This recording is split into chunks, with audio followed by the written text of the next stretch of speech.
Rawi, okay lang magka-crush ka sa akin, pero hanggang crush lang, kasi mga bata pa tayo. Alam ko naman yun, Irish eh. Ang mahalaga, nasabi ko sa'yo, yung nararamdaman ko na crush kita. Sige na, Rawi, uwi na ako, baka hinanap na ako ng nanay ko eh. Sige, Irish, ingat ka dyan ah. Sige.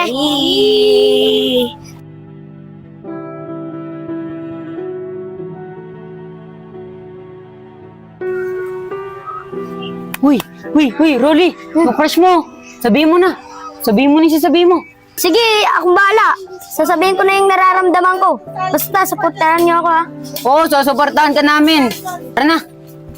Ay, Irish! Hi din, Rolly, bakit?